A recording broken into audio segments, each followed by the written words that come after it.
tardes, queridos amigos, que no te la cuenten. Aquí una vez más con las entrevistas, esta vez con una periodista, o más que periodista, licenciada en Historia que se dedica al periodismo. Claudia Peiró. Muy buenas tardes, Claudia, gracias por atenderme. Buenas tardes, gracias a usted. No, faltaba más. Bueno, yo voy a hacer una pequeña presentación de la licenciada Peiró y después explico yo cómo llegué a ella hace tiempo, que la vengo siguiendo para que conozcan ustedes también y compartir el trabajo que ella hace.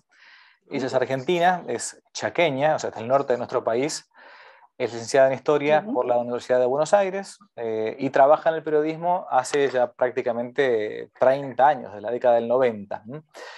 Fue productora en programas de radio y televisión, Radio América, América TV, entre otros lugares.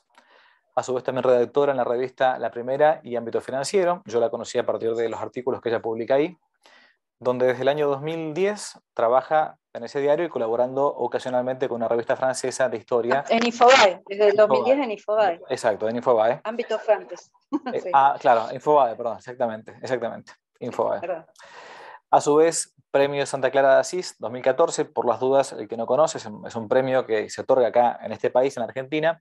Es un galardón que se le da a quienes han trabajado en los medios de comunicación y se destacan por la difusión de los valores intelectuales, culturales, de promoción y defensa de la dignidad de la vida humana, del matrimonio, de la familia.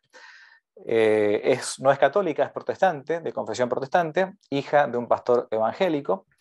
¿Y cómo la conocí yo a Claudia Peiró? Porque hace tiempo en el sitio que tenemos, www.quenotelacuenten.org, que como ustedes saben nació ya en el 2014 intentando hacer lo que yo llamo una apologética histórica, o sea, la defensa de la fe por medio de la historia. Empecé a ver en Infobae, uno de los diarios que uno lee habitualmente todos los días, que había una especie de rara avis ahí dando vuelta, que escribía algunos artículos que parecían más que políticamente incorrectos, históricamente incorrectos.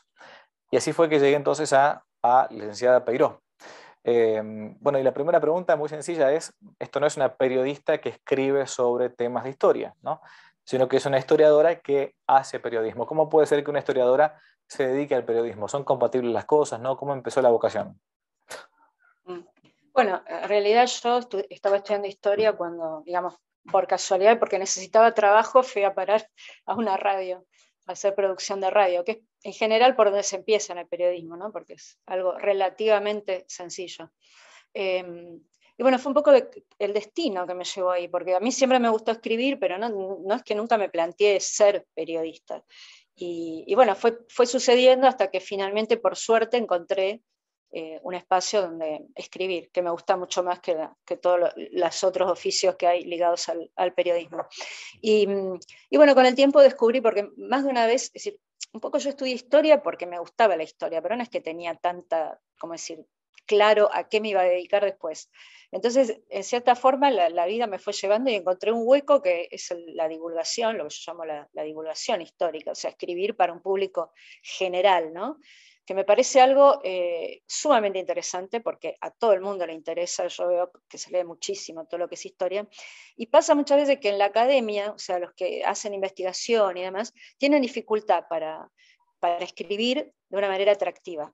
Sin al mismo tiempo, no me gustan los que caen, digamos, en el escándalo, por decirlo de alguna manera, que hacen como es show de chismes en el pasado. Digamos. Eso tampoco me parece interesante, pero sí creo que hay una forma intermedia de hacer esto que es con rigor y a la vez atractivo, porque la historia es sumamente atractiva, está llena de decir, muchas veces pasan dos cosas, o los manuales limpian tanto a los protagonistas de debilidades, de efectos, o aún de coraje, de cosas que han hecho increíbles, los presentan que parece que son santos desde la cuna hasta el final, o malos desde la cuna hasta el final. Entonces, creo que hay una cosa intermedia que se puede hacer sin caer, digamos, en la chantada que a veces caen algunos, ¿no? Es decir, porque se pueden contar las anécdotas de una manera seria incluso, ¿no?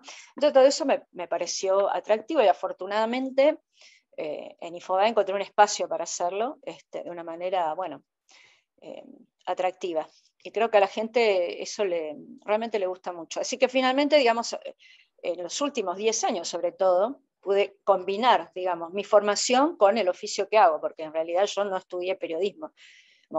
En realidad pasaba mucho eso antes. Antes el periodismo era, como yo digo, una especie de resumidero de otras profesiones, porque si pensamos en los periodistas que históricamente se han destacado en la Argentina, los Neusta, Grondona, qué sé yo, un montón, digamos, no eran periodistas, eran abogados, economistas, escritores frustrados, o no, o escritores exitosos, como por ejemplo Jorge Asís, es un tipo que trabajó en periodismo muchos años y en realidad y a la vez era bestseller. Entonces, el periodismo tiene mucho de eso, y yo creo que es importante que en el periodismo haya gente con una buena formación humanística, porque ahora veo que pasa mucho, perdón, por ahí me estoy yendo por las ramas, ¿no? No, no, Pasa no. mucho que los nuevos periodistas que salen por ahí de la universidad, capaz que tienen mucha formación en materia de teoría del mensaje, comunicación, bla, bla, y no tienen cultura general, lo famosa cultura general, es decir, conocer un poco de historias, conocer la geografía, conocer el país en que se vive, en fin. Entonces me parece, yo muchas veces cuando me preguntaban, gente joven, cómo yo me había formado, cómo había llegado, yo les decía, ustedes hagan una carrera humanística, cualquier carrera humanística, porque el periodismo o se aprende en la calle, se aprende haciéndolo, se aprende en el oficio, o pueden hacer una tecnicatura breve después, 2, 3 años, y listo, pero es mucho más importante lo otro. Lo otro no es fácil después de adquirir si no se adquiere en la facultad. Sí, no, o sea, no solo, ahora vamos a hablar un poco de los trabajos que hace Claudia, ¿no? Pero a menos de los que yo he podido leer en estos años. Lo que sí uno ve como algo, bueno, en primer lugar, la historia clásicamente narrada o entendida es como el estudio de los hechos trascendentes del pasado. Es como ella decía, ¿no? Es saber qué color era el calzoncillo de San Martín o cuántas fueron las amantes de Rivadavia, de Rosas, esas tonteras que no son trascendentes en absoluto, no trascienden lo cotidiano nada más. Pero a su vez son dos pasiones interesantes porque la historia estudia los hechos del pasado, mientras que el periodismo intenta estudiar los hechos del presente. Pero en las dos profesiones, o en los dos oficios de historiador y de periodista, hay una cierta carga de responsabilidad cultural muy, pero muy grande. Y esto es lo que a mí me llamó la atención de la licenciada Peiró, que sabe con mucha sutileza, con mucha finura, darse cuenta donde a veces esto que uno puede llamar la revolución cultural está intentando meter el dedo en la llaga. De hecho, los artículos suyos no son 100% pacíficos, son muy prudentes, pero no No, son pacíficos. ¿Por qué? ¿Por qué le interesan esos puntos, esos no. hechos?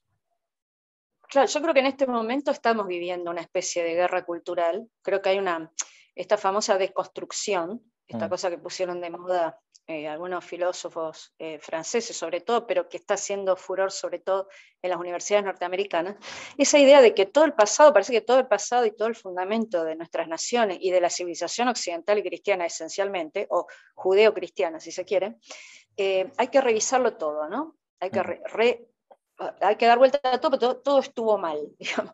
Y hay una invención del pasado que se está haciendo, ¿no? Que es un pasado leído todo en clave de género, en clave de minorías, en clave. Entonces, la historia se explica ya no por la guerra de clases, la lucha de clases, sino la lucha de género. Es decir, como que toda la historia se explica por la explotación del varón, la mujer explotada por el varón.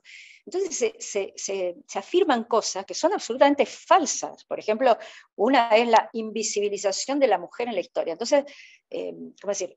No hay duda de que muchas veces la mujer estuvo postergada o en un rol doméstico, es verdad, pero la historia primero no fue tan lineal como se cuenta, es decir, hubo periodos en el pasado donde la mujer fue incluso más independiente que después, bueno, depende del país, depende de un montón de cosas, entonces ahora se hace una amalgama, ¿no? Entonces, desde los libritos de cuento para niños dice, la mujer en el pasado no existía, pero así, directamente, como una aseveración así, un categórico. Hasta, bueno, cosas más sesudas, entre comillas. Pero toda la investigación, o buena parte de la investigación hoy universitaria, académica, está orientada, es decir, ya la conclusión viene primero. La mujer siempre tuvo que estar en peor situación que el varón. Entonces después busco las pruebas, que busco 2 o 3 pruebas y listo, ya está confirmado, chao. Por ejemplo, y en la misma lectura que se hace en el presente, ¿no? Porque hoy decían, por ejemplo, la pobreza afecta más a la mujer. Bueno, ¿cómo hacen para medir eso? Es decir, ¿qué hacen? Miden el ingreso general de todas las mujeres contra el de todos los varones. Entonces, obviamente, los varones ganan más globalmente considerado. ¿Pero por qué? Porque muchas veces son más sostén de hogar que las mujeres. Si bien hoy hay muchos hogares digamos, donde la mujer es la cabeza, pero no es cierto, es decir, en la mayor parte hay una transferencia del ingreso del varón al resto de la familia. Entonces, todo es así. En la pandemia, ¿a quién afectó más la pandemia? A la mujer, por supuesto. ¿Y por qué? No, no sé, porque perdieron el trabajo más rápido, pero murieron más hombres durante el coronavirus, afecta más a los varones. Bueno, no importa eso. Eso lo barremos porque como es un dato que no confirma mi teoría, lo dejo de lado. Así está funcionando. Bueno, como la brecha salarial de género. Yo ya me cansé ya en redes de preguntar, quiero que me traigan un ejemplo, un solo ejemplo, de en qué fábrica o en qué rubro se le paga a una mujer menos que a un varón por hacer el mismo trabajo en el mismo tiempo, Claro. la misma duración, ¿no? Que es eso, una brecha. Es decir, si hay discriminación es que a uno le paguen menos por hacer el mismo trabajo que a otro. Bueno, no existe eso en la Argentina desde hace décadas, pero insisten, dale con la brecha de género. Bueno, y todo, digamos, y los dibujos que hacen, porque yo me tomé el trabajo de leer algunos estudios que paga el Ministerio de Economía, es decir, nosotros pagamos, Sí. a gente que se dedica a hacer estos dibujos. Mm. Y son, bueno, es decir, ya cuando uno no entiende, después de 2 páginas, lo que están diciendo es porque le están metiendo el perro, ¿no? Es decir, claramente. Ahora, ¿cómo ha hecho usted? Porque la verdad que a mí me sorprende. Yo también estudié en la UBA, entonces, pero me tuve que formar Sí, paralelamente con autores claro, llamados revisionistas, por las dudas, si alguna gente nos está mirando, sí, no saben lo que es el revisionismo, es revisar nuevamente la historia que muchas veces ha sido escrita en los últimos, por lo menos 2 siglos, con una historiografía más bien de tipo liberal, medio enciclopedista, bueno, en fin. Pero usted se egresó en la UBA, o sea, digamos, el sí. peor ambiente para Igual, estos temas. Igual tengo que decir que en el momento que yo estudié, no sé cómo es ahora, pero me da la impresión de que está mucho más hegemonizado ahora que en Claro. ese momento. Era un poquito todavía, por lo menos, no sé, bueno, si bien había, ¿cómo decir?, una orientación, había también un nivel que hacía que, ¿cómo decir?, que resultaba desafiante, porque yo para discutir con mis profesores tenía que leer en mi casa antes y preparada para poder debatir. Entonces eso era estimulante. Ahora me da la impresión de que está como más achatado el asunto, ¿no? Más achatado y más homogenizado. Pero bueno, no puedo tampoco hablar mucho porque no Claro. he ido a la facultad en las últimas décadas, pero me da la impresión, por lo que veo hacia afuera, por los comentarios que me llegan, de que la cosa está mucho más, como decir, es más un cuentito, ¿no? Hay que Mm. plantear así, como le digo, ¿no? O sea, ahora, por ejemplo, todos los estudios tienen que, el que no estudia con perspectiva de género, indigenismo, ambientalismo o alguno de esos ismos, está perdido, o sea, porque no va a tener beca, no va a tener promoción, no va a tener Claro. premios, no va a tener, bueno, es así. Entonces, de esa manera van orientando. Yo creo que sí, primero hay que leer a otros autores, pues yo recuerdo sí que cuando entré en la facultad me decían que todos los revisionistas, es decir, José María Rosa, Jorge Abelardo Ramos, en fin, toda esa gente me decía, esos no son historiadores, Mm. son polemistas. Ellos usan el pasado para polemizar en el presente. Entonces nosotros le contestamos, bueno, pero eso es lo que la gente lee. A usted no lo lee nadie, salvo que sea por obligación. Bueno, pero digo, entonces, no, hay que encontrar un término medio, sí, porque no es verdad. Jorge Abelardo Ramos es un tipo recontra culto. Uno puede estar de acuerdo o no con sus afirmaciones, pero tratarlo de que no era una historia. Bueno, Rosa lo mismo, en fin. Y el revisionismo además no es uno, o sea, hay mucha diferencia entre unos Correcto. autores y otros. Bueno, yo creo que hay que tratar no sé, de tratar en la medida de lo posible de ser más ecléctico en las lecturas. Después también me ha ayudado, bueno, no sé, la vida, las relaciones, vínculos. He tenido amigos con los que he debatido o compañeros de trabajo, gente sin que a uno le aporta, es decir, uno no aprende solo en la facultad, aprende también de sus padres, Correcto. de referentes, Mm. de otros colegas, y bueno, eso me ha ayudado muchísimo. Le debo mucho a mucha gente que me ha dicho, por ejemplo, lee tal cosa. A veces uno le dice, lee esto. Y bueno, en fin. Otra cosa que me ayudó bastante es que yo viví unos años en Francia, incluso con mi familia de chica, ¿no? Y siempre estuve vinculada a ese idioma. Y el vínculo con un idioma es el vínculo con una cultura también. Y Completamente. Francia vive hoy una situación muy parecida a la que vivimos nosotros, es decir, hay un ataque a la cultura francesa, a la nación francesa y a sus fundamentos.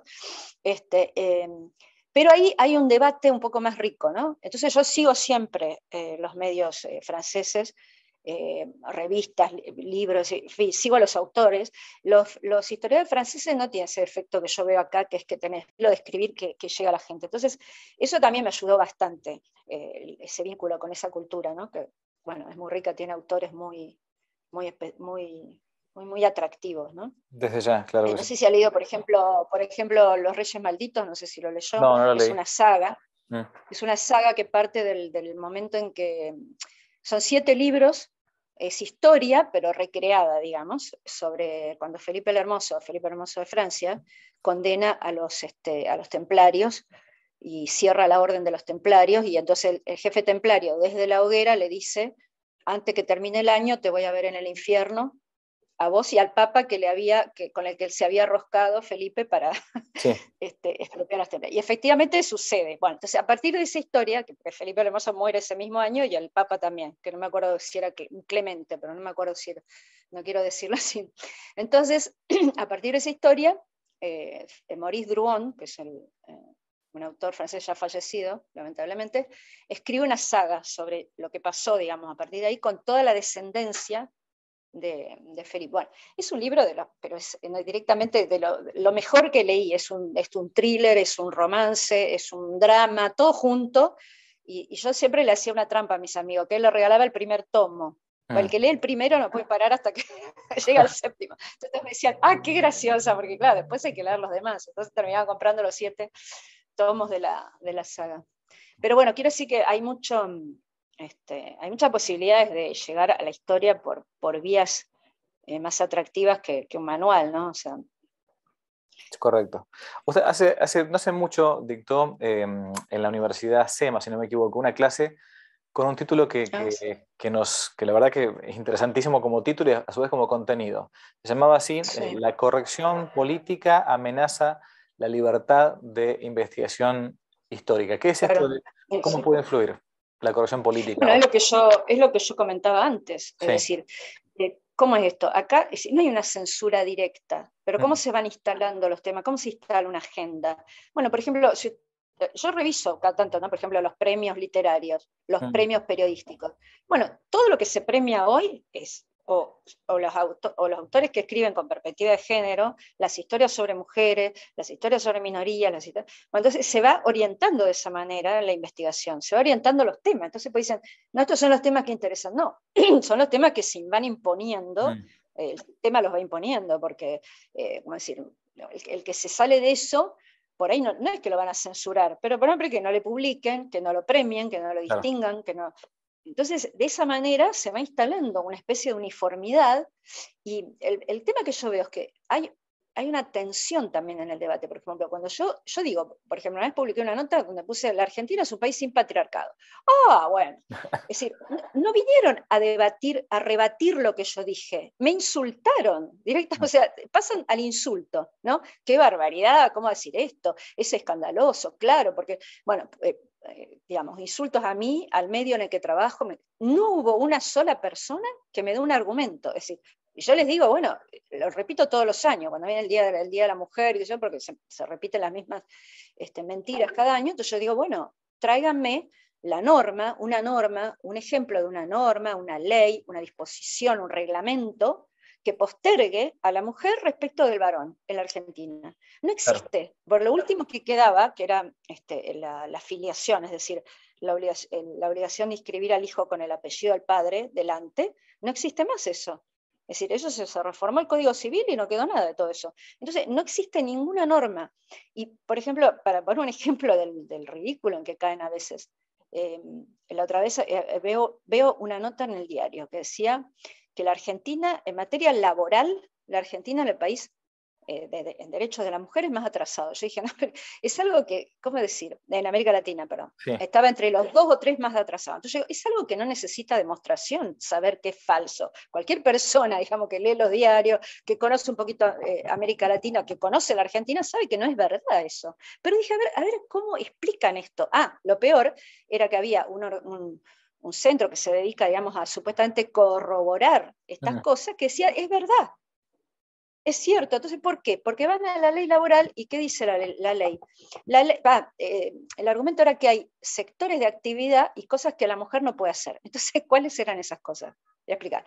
Estibar en el puerto, tareas peligrosas como por ejemplo sumergirse para ir a arreglar el casco de un barco, tareas nocturnas, es decir, lo que en realidad era una protección para la mujer, exacto. porque es una protección cuestión que existe desde siglos, es que la mujer, ciertos trabajos, por supuesto, no todos, algunos trabajos nocturnos los hace porque hacen guardias, pero ciertos trabajos nocturnos peligrosos y ciertos trabajos peligrosos, como digo, sumergirse, ¿no?, en aguas profundas para arreglar el casco de un barco, no lo pueden hacer las mujeres. Ahora, no las veo haciendo cola en el puerto para que les permitan hacer eso. O sea, ni siquiera saben, yo creo, las mujeres que eso no lo pueden hacer porque nunca se propusieron hacerlo. Por lo demás, todo lo demás prácticamente no queda área de actividad que las mujeres no puedan hacer por razones digamos, de sexo. No, no hay. Es decir, de hecho, bueno, hace poquito escribí un artículo titulado así, El mito de lo que hablamos antes, de la invisibilidad de la mujer en la historia, y otro también sobre Simone de Beauvoir, si no me equivoco, ¿no?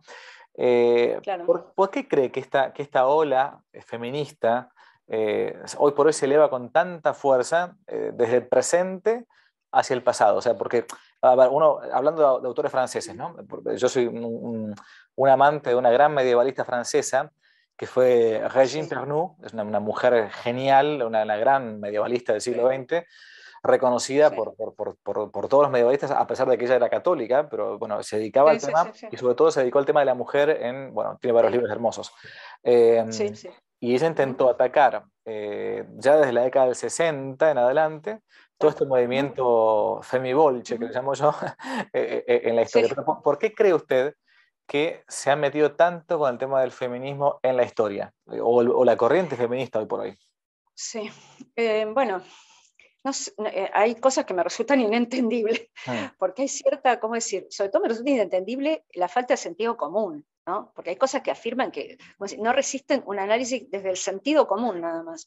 Así que a veces me cuesta un poco entender. Yo lo que creo es que hay una diferencia entre el feminismo de los años 60, 50, 60, donde realmente todavía la mujer en Occidente necesitaba quizás más libertad y más, e incluso en ese momento el movimiento feminista, es decir, yo veo que hay una desproporción entre el movimiento se vuelve cada vez más ultra cuando menos necesidad hay de serlo, porque, es decir, fíjense que el ultrafeminismo explota en los países donde la mujer está mejor, es decir, porque no se ve, cuanto más conquista tiene, más radicaliza el discurso, es algo absurdo. Claro, claro. En cambio, las feministas de los años, usted citó a Simone de Beauvoir, por ejemplo, Simone de Beauvoir en su libro reconoce que el feminismo empieza con dos vertientes, una que es la socialista, digamos, o marxista, como la queramos, y la otra es la cristiana, porque si fue la Iglesia Católica la primera en promover en esos años, y bueno, antes ni de hablar, antes era la primera protectora de la mujer, después pasó a ser la primera promotora de los movimientos feministas, de los movimientos, digamos, si no lo queremos llamar feministas, de defensa de los derechos de la mujer. Sí. Entonces, Simone de Beauvoir, en su famoso libro, que todas citan y ninguna leyó, del segundo sexo, ella explica esto, o sea, ella reconoce que el feminismo se nutrió de dos vertientes, una socialista y otra cristiana, en que incluso la católica o cristiana fue anterior. Bueno, todo eso hoy se olvida, hoy, es decir, la iglesia es la gran enemiga, ¿no?, de la mujer. Yo lo que creo es que este feminismo de hoy está promovido por el mismo sistema. ¿Por qué? Porque, como yo digo, si el problema salarial en la Argentina es que las mujeres ganan menos que los hombres, que no es verdad, entonces luchemos contra algo que no existe. Entonces, luchan contra el patriarcado, que no existe, luchan contra la dominación de la mujer, que no existe, luchan contra la brecha salarial de género, que no existe. En cambio, sí existe otra brecha salarial, que es, por ejemplo, que un médico gana 100.000 pesos. Un médico con 10 años de experiencia en provincia de Buenos Aires, en un hospital público, gana 100.000 pesos, y un diputado gana, no sé, 3 veces más, o no hablemos de un diputado, un muchacho joven que empieza a trabajar, suponga, en tecnología, ¿no? Esto que tratan en algo relacionado a computación, community manager en una empresa, lo que sea, ya de entrada va a ganar mucho más que ese médico. Entonces, esa es la brecha salarial. Ahora, esa brecha salarial no tiene remedio fácil. Entonces, mejor que todo el mundo se la pase hablando de problemas que no existen y no de los verdaderos problemas. Entonces, hablamos de la marihuana libre, hablamos de los problemas de la mujer, hablamos de la ESI. O sea, la ESI, la educación sexual existe como como tema, digamos, de enseñanza desde el año 2006 y se aplica, es más,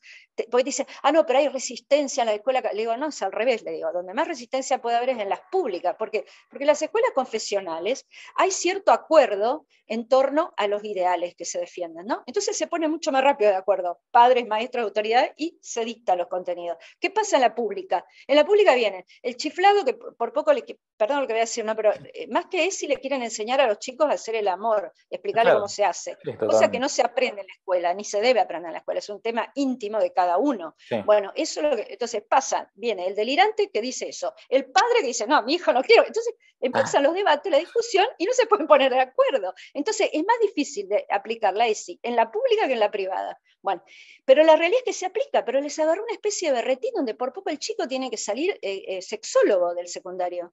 Tiene que Claro. ser un experto en todo. No, paremos la mano. O sea, bueno, lo que voy, entonces yo creo que hay una promoción. Es decir, yo creo que la mujer que dice, no sé, yo aborté, pasa a ser una ídola, ¿no? O sea, si la llevan a todo. Bueno, es decir, hay una promoción de ese feminismo ultra. ¿Por qué? Porque es un entretenimiento. Porque eso, primero, yo les digo también, porque me dicen, se va a caer el patriarcado. El patriarcado está asimilado hoy al, no sé, el capitalismo, todo junto, mezclan todo.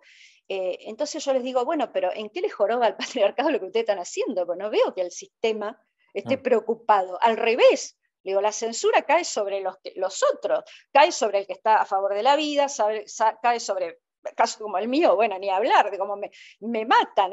Bueno, entonces es al revés. En cambio, las que se ubican, como, es decir, en el lugar, digamos, de que son, no sé, abanderadas de los derechos de las mujeres, pasan a ser, y miremos el Estado lo que ha pasado. Si nosotros tenemos un Ministerio de la Mujer innecesario, y lo digo así, innecesario. Sí, sí, sí.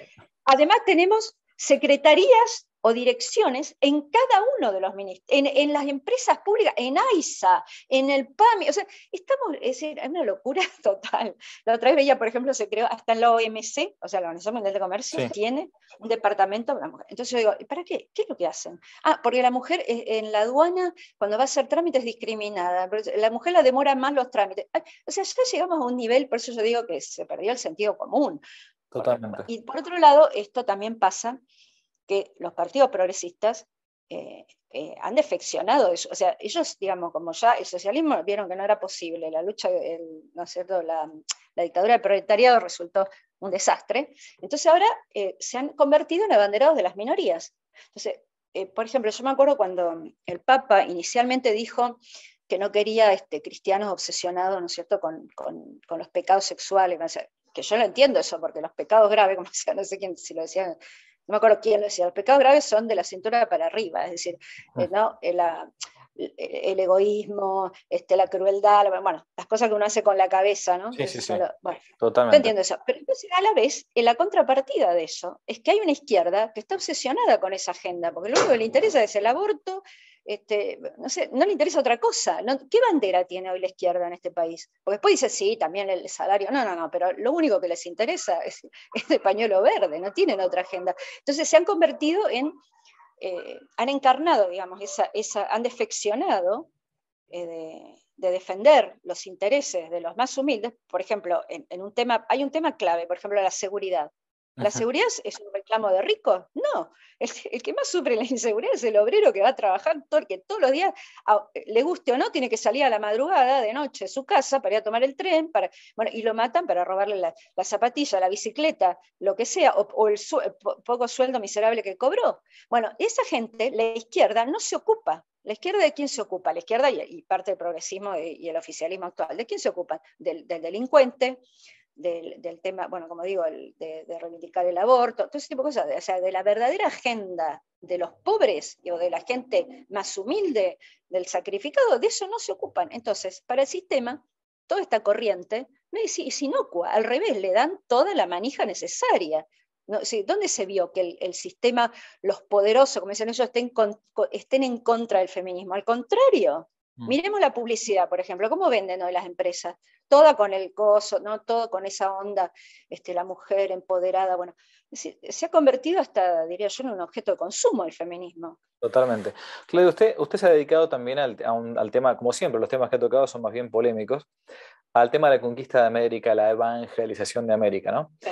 Bueno, por las dudas, muchos de los que siguen este canal ya conocen que hay una gran leyenda negra, ¿no? De que todo fue malo, fue todo un genocidio. Bueno, no resiste ningún Sí, tipo de análisis histórico, pero no me detengo en eso. Y la pregunta es, a ver, primero agradecerle porque siendo aún protestante y no católica, ha defendido la sí, verdad histórica, y no se le ha movido sí. el maquillaje, como se dice, como por haberse, por decir, Sí. bueno, la verdad que es evidente que tengo que decirlo. Mm. Pero uno capaz que históricamente entendía la necesidad política de atacar a España y a la Sí, conquista y la evangelización en el siglo XVI, con Fray Bartolomé de las Casas, con toda la controversia de claro, Valladolid, en fin, porque hacía falta, digamos, debilitar el Imperio Español. ¿Mm? Ahora, sí. han pasado ¿Por ya qué sigue hoy? Mm. 5 siglos, 6 siglos. ¿Qué pasa? ¿Por qué se continúa con esto de derribar estatuas? Por qué quieren como desmitificar, o sea, desmitificar lo bueno que tuvo la conquista y la evangelización? O sea, ¿a qué usted Sí. que se dedica al periodismo de la historia, a qué se debe? Bueno, yo creo que hay una lucha constante entre el bien y el mal, que por eso me gustó cuando me gusta que Bergoglio, el Papa, no tenga miedo en hablar del diablo, porque la maldad existe, Obvio, el mal existe, y totalmente. hay un constante debate. Bueno, yo creo que este tema del ataque al cristianismo Ujú. forma parte de lo que hablamos antes, es decir, forma parte de ese ataque a los fundamentos de la civilización occidental. ¿Por qué sucede? Bueno, hay una parte que no me queda del todo clara, porque hay una parte que es suicida. Lo que está haciendo Occidente hoy es suicida directamente, sobre todo en momentos en que hay, digamos, otros factores de poder en el mundo que van creciendo en nombre de otras, es decir, de otros ideales. Por ejemplo, cuando me dicen, no, todas las religiones son respetables, yo digo, sí, sí, pero no son todas iguales. No son todas iguales. Poner el mapa, por ejemplo, ya que tanto hablan de feminismo, y parece que la iglesia te da culpa de todo, pongamos el mapa de los derechos de la mujer y encima pongamos el mapa de la religión. ¿Y qué vamos a descubrir? Que los países donde la mujer es más respetada, más libre, tiene más derechos, son los países occidentales y cristianos, y judeo-cristianos, si queremos. En cambio, los países que tienen otras religiones, ¿no? La mujer está sometida, entonces es ridículo. ¿Qué conclusión podemos sacar? Saquemos alguna conclusión. Entonces yo veo que este ataque a la fe cristiana responde a lo mismo. Hay otro aspecto, ¿no? También en esta cosa de la revisión de la conquista, que es la deslegitimación de las naciones latinoamericanas, porque y lo que se busca es deslegitimar, porque si la Argentina y Chile son países que están ocupando ilegalmente un territorio que es de los mapuches, un día va a venir, van a decir, bueno, van a ir a Naciones Unidas y van a decir que creemos un protectorado para proteger a los mapuches, porque así funciona. Si yo veo que hay gente que vive en la luna, porque o no ha leído la historia, no ha visto cosas que han pasado con anterioridad, pero algún día van a venir y van a decir, ay, tenemos que proteger a los indios. Después que ellos mataron a los de ellos, los mataron a todos, ¿no? Porque vamos a decir que los países que critican a España, en realidad eso sí, hicieron genocidio o apartheid. Es decir, España hizo mestizaje y no hizo genocidio, porque no estoy diciendo que no hubo muertos o que no mataron indios, sí, sin duda, pero genocidio significa exterminar una raza. Si lo hubieran exterminado, no existirían nuestros países. Es decir, Claro. y hay países, es decir, algunos son más mestizos que otros, pero veamos México, Guatemala, Ecuador, Perú, Bolivia, ¿de qué están formados? Mm. De población mestiza, mayoritariamente mestiza, y una buena parte de población indígena. Se Indígenas. dicen que cuando vino Humboldt se sorprendió porque creía que ya no había indio, porque le habían vendido que España había matado a todos los indios y vino y descubrió que había un montón de indios. Entonces, ¿pero cómo? Bueno, Humboldt, que venía justamente a hacer un informe crítico contra España, ¿no? A eso vino y se encontró una realidad un poco diferente. Entonces creo que también tiene un fundamento que es de deslegitimar los derechos. Por ejemplo, en el caso, sabemos que la Argentina tiene un litigio con Inglaterra por las islas del Atlántico Sur. Entonces esta posición de decir, no, pero no tenemos derechos sobre la Patagonia, eso como decir, debilita nuestra posición Obvio. totalmente, debilita totalmente. Entonces creo que se mezclan un montón de intereses ahí. En términos generales digo, hay una batalla cultural sin duda, y hay algo contra la iglesia, bueno, claramente, eh, que desconoce, ¿no es cierto?, cuál fue el verdadero rol, y además es como si la iglesia, como si la iglesia hubiera sido una cosa que cayó del cielo de golpe y se instaló acá a usurpar cosas, ¿no? Cuando en realidad la iglesia es incluso previa. Argentina, el otro día leía, hay un historiador que repite todo el tiempo el mito de la nación católica, en Sí. referencia a la Argentina. ¿Cuál es el mito? No entiendo cuál es el mito. La Argentina nació católica. que le guste a él o no. Sí, Es sí. decir, porque si revisamos los próceres, San Martín se la pasaba consagrando sus triunfos a la Virgen en cada lugar que pasaba. Belgrano ni hablar. El Congreso de Tucumán fue un congreso donde el 40% eran clérigos.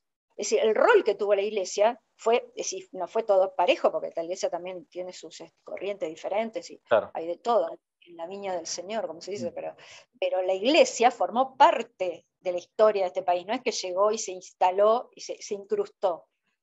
Entonces, bueno, pero todo eso, como digo, es una constante deformación que se hace de la historia, constante. Sí, y también incluso Bueno, lamentablemente a veces de parte de gente de iglesia. O sea, uno sí, ve esa sí, especie de suicidio colectivo así y es, algunos que así es, no se han dedicado ni siquiera a estudiar, pero que repiten los mitos sí. publicitarios permanentes. Uh -huh. Eh, ¿Cómo ve una protestante o de familia, hija de un pastor evangélico, una opinión personal, digamos, ¿no? Con Sí, total sí, sí. libertad, ¿cómo ve usted hoy por hoy a la Iglesia Católica? Bueno, eh, eh, los veo como decir, eh, no sé cómo llamarlo, porque los veo como acomplejados por toda esta corriente que hay, Ujú. porque no los veo salir a replicar, ¿no? Nada, prácticamente. Eh, Siempre hay excepciones, ¿no? Pero realmente me sorprende un poco. Por ejemplo, yo decía, hay un amigo mío que falleció eh, hace poco, Pablo Caruso, que era católico, periodista también, y él siempre me decía, la iglesia tiene que hacer un día de paro general en este país, para que la gente se dé cuenta de todo lo que la iglesia hace, porque hay una idea como que la iglesia son las misas, entonces él dice, hagan paro un día la iglesia, y Mm. van a ver que se van a cerrar colegios, hospitales, centros de acogida, comedores, bueno, la misma parroquia, obviamente, pero sí creo, porque la gente como que la iglesia que haga lo suyo, bueno, después viven, porque buena parte, no sé cuánto hay, un 30% creo de escuelas hoy que son de confesión católica, y a la que, no es que, porque eso está la idea también de que si uno va a una iglesia parroquial le bajan línea, no, es bastante libre hoy día, es decir, si uno quiere bien y si no quiere no, no. Sí. Conozco mucha gente que manda a los hijos a esas iglesias y no, bueno, a esas escuelas. Eh, no sé, veo que hay como una falta, me parece a mí, de presencia de la iglesia en ciertos temas. Ujú. Por ejemplo, hace un par de años, creo que fue el año pasado o el anterior, fue un aniversario de La Salle. Y yo debo admitir que a veces, como me gusta hacer efemérides, anoté que sí. Entonces me puse a leer. Cuando me pongo a leer, me digo, pero ¿cómo puede ser que la iglesia no reivindique más a un señor que fue el que inventó la escuela prácticamente? Es decir, la escuela como la conocemos hoy, agrupado los chicos por edad, en un aula todos juntos, eso no existió, es decir, no vino con la humanidad. O sea, antes el que tenía plata le ponía Un tutor. un preceptor al chico y listo. Mm. No había escuela para los pobres, para el conjunto. Bueno, eso lo inventó, por lo menos Parcia no fue el único, supongo que hubo otros que lo hicieron en otros lados, pero uno de los grandes inventores de ese sistema fue La Salle.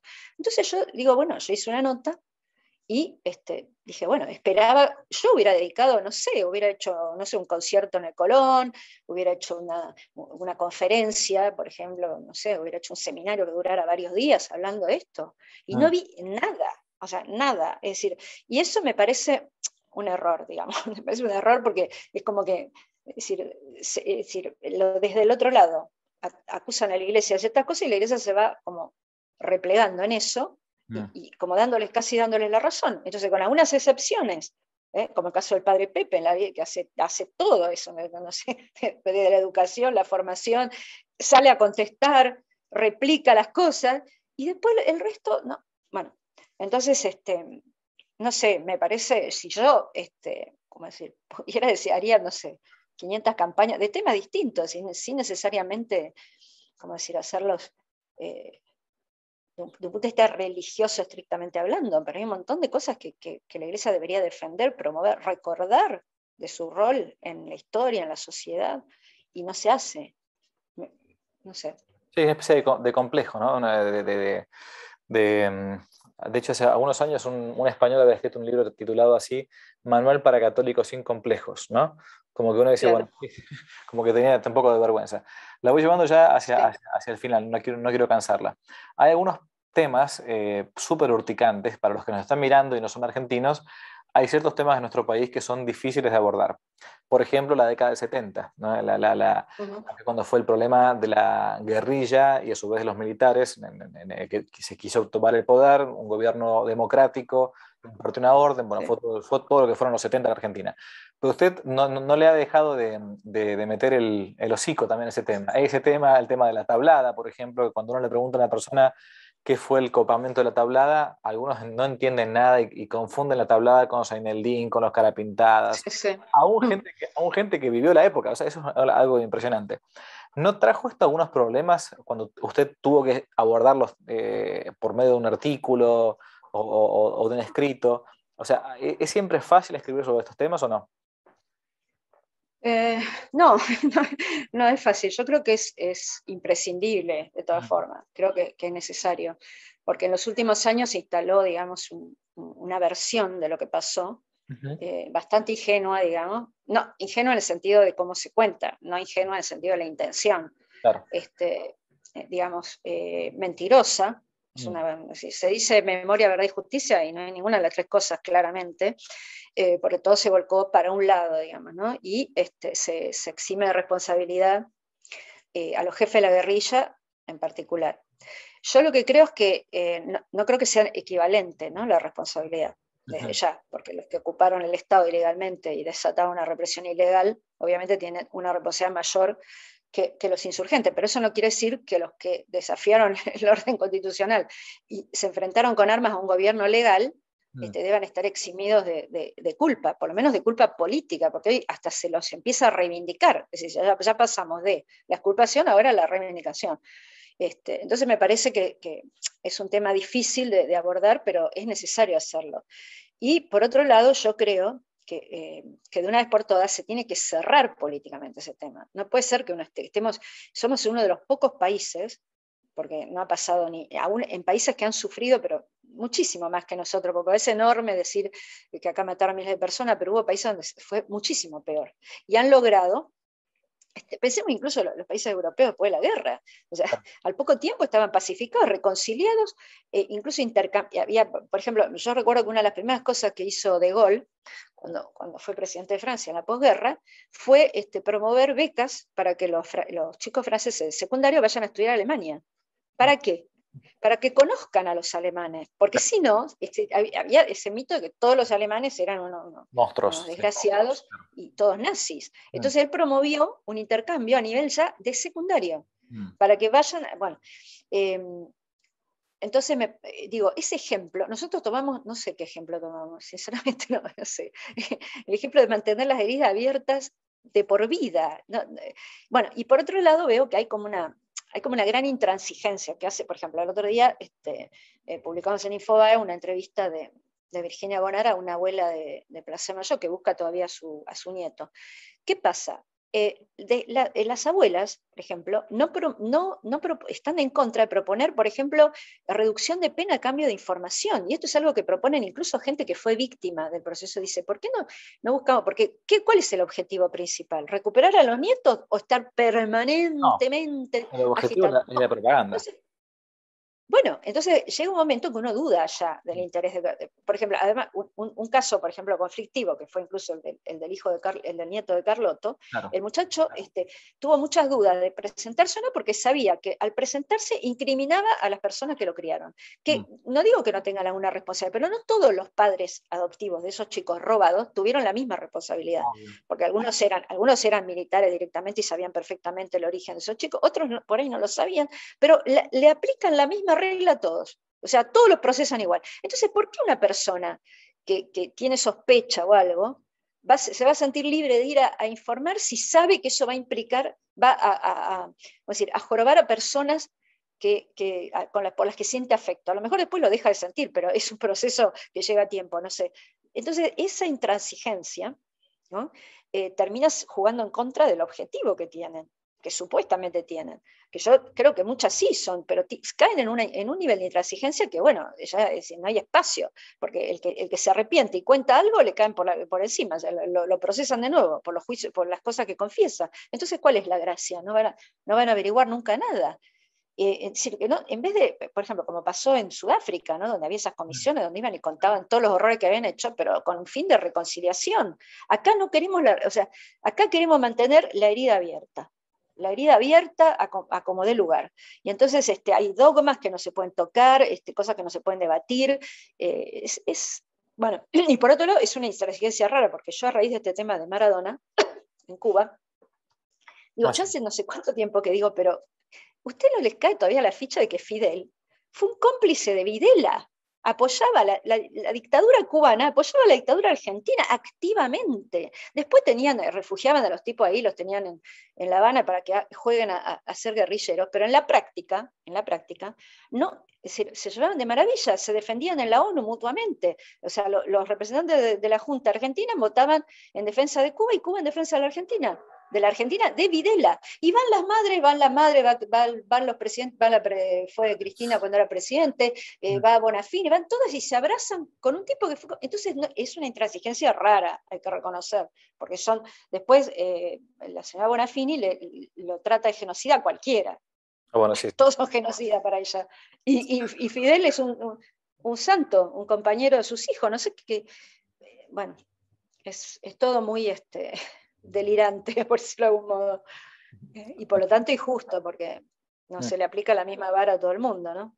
Sin duda. Es una parte más de la utilización política de la historia, ¿no? Porque es aprovechar, ahondar las dialécticas supuestamente para avanzar hacia una supuesta dictadura no del proletariado, sino de estos intelectuales progres de izquierda. Sí. La última, en la apología de Sócrates, en el libro famoso que escribe Platón sobre la muerte de su maestro Sócrates, él dice que Sócrates era una especie de punzón, de avispa, que metía el aguijón, ¿no? No terminó bien, no terminó porque le dieron la cicuta, digamos, ¿no? Yo lo que vi en los artículos de Claudio Peiró es, como decíamos al principio, una rara avis que mete el aguijón en temas urticantes y que va intentando cambiar el presente en el buen sentido, ¿no? Haciendo una gran contrarrevolución cultural a partir del pasado. Eso es algo interesante porque creo que los más jóvenes que están acostumbrados a ver la historia como algo, fechas, personas, lugares, hacia el modo tipo enciclopedista, positivista, el modo más horrible que uno puede tener de estudiar la historia, es un modo de ir aprendiendo a ver cómo se hace historia. Ella dice, yo hago historia de divulgación, yo trato de hacer también lo mismo, una defensa de la verdad por medio de la historia. Y a su vez después uno va leyendo las fuentes que Claudia va citando, lo puedo ir leyendo de acá. Pero es un modo concreto que yo quería aprovechar para decirlo, de poder hacer la batalla cultural o la contrarrevolución cultural, como le podemos decir, al día de no sé qué le parece, pero creo que es eso lo que usted intenta hacer, ¿no? Sí, lo que creo es esto, ¿no? O sea, un poco, como digo, a veces el destino interviene, ¿no? Uno las cosas lo van llevando, circunstancias y hechos, ¿no? Pero digo, o sea, yo tengo la ventaja o la suerte de tener un instrumento para hacer eso, digamos, ¿no? Que es que trabajo en un diario que tiene mucha llegada y se lee mucho. Entonces, y descubro de esa manera, por la cantidad de gente que lee Infobae y que me escribe o me comenta, descubro que hay un montón de gente que comparte esta visión que tenemos y que no encuentra el modo de expresarla, porque justamente se sorprenden, ¿por qué? Porque en la mayoría de los medios hay poco de esto. Claro. En los medios me refiero, hoy tenemos la suerte de que existe Internet, en la medida que nos permitan, porque también Internet es controlado, pero bueno, tenemos la suerte de que mucha gente puede escribir, aunque no esté en un medio, y lograr difusión, lograr impacto, lograr llegada. Lo que yo creo es que no hay que despreciar cualquier medio que se pueda usar para esto. ¿Por qué digo esto? Porque muchas veces me pasa que hablo con gente que yo le digo, por ejemplo, este tema del lenguaje inclusivo, ¿no? Que lo empiezan a meter obligadamente, que yo digo, no sé, es escandaloso que en una escuela una maestra use el lenguaje inclusivo, se lo deberían prohibir, el director lo voy a llamar y le dice, señora, entonces hace acá. Sí.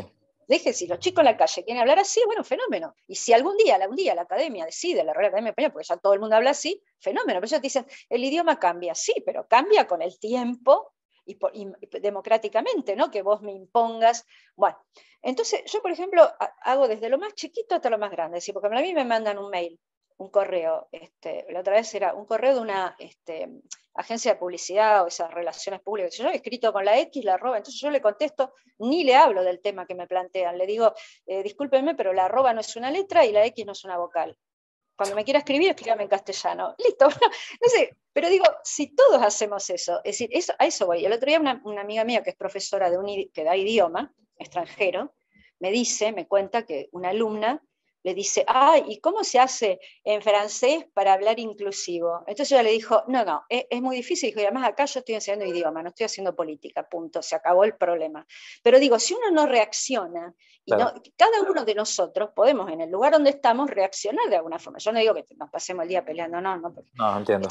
uno no puede vivir en litigio, pero hay momentos en que hay que poner un freno. Es decir, yo no sé, porque se cae en el absurdo, es decir, ¿no? Te escriben, es decir, yo veo, por ejemplo, me pasa, ¿no? Que me mandan columnas escritas en una cosa que, bueno, está bien, si se trata de un tema o es alguien que es militante de eso, bueno, se lo dejo, que es el problema de él, pero yo no puedo, si para eso existen los correctores, pues existe el idioma. Entonces, bueno, si ellos tienen el mal gusto de querer escribir así, un problema de ellos, pero ya caer en la incorrección, es decir, en la deformación, porque si quieren desdoblar, que desdoblen, es horrible, es cacofónico, no sé para qué después uno aprende en la escuela que no hay que ser redundante, ¿no? Pero bueno, pero ya deformar las palabras, no, paremos un poco, sí, que lo hagan los chicos en la calle, porque hoy la rebeldía es oficial. Claro. O sea, cuando yo era adolescente, rebelarse era ir contra la autoridad y uno cobraba en el sentido, digo, Sí, o sea, sí. o era rezado, o era sancionado. Ahora no, ahora los chicos toman el colegio y van los padres a hacerles el aguante, les llevan los sándwiches, las bolsas de dormir. Entonces, es un absurdo, pero bueno. Pero lo que digo es esto, que yo tengo, si me considero privilegiada de poderlo hacer esto, pero digo, todos podemos, en donde estemos, librar un poco la batalla cultural, resistiéndonos a ciertas cosas. Incluso, bueno, hay una responsabilidad muy grande de los padres, los que tienen hijos, porque yo en este momento realmente me preocuparía, ¿no? Porque en la escuela están metiendo un montón de cosas que no... A la vez que se vacía de contenidos la educación, porque Correcto. cada vez se les enseñan menos cosas, con el argumento que está todo en internet, como si fuera, como si uno no necesitara, no sé, una formación previa, porque entrar a internet sin un mínimo de formación, sin categorías de análisis, es un peligro. Pero bueno, me parece que, es decir, en pequeño, en grande, y en detalle, y en lo general, hay que tratar de librar ese combate, ¿no? Es el buen combate del que hablaba San Pablo, ¿no? O sea, es donde Así es. uno esté. Claudio, ha sido un gustazo muy grande. Muchas gracias por todo. Historiador y Igualmente, periodista y gracias. gran analista de la realidad. Dios les Bueno, bendiga. gracias. Gracias por su tiempo. Adiós. Adiós. Si les gustó el video, aparte de suscribirse, activar la campanita y comentar, en la descripción de este video se van a encontrar con el link de la plataforma Patreon, un modo concreto de apoyar este apostolado que intenta hacer una contrarrevolución cultural y espiritual. Dios les bendiga y que no te la cuenten.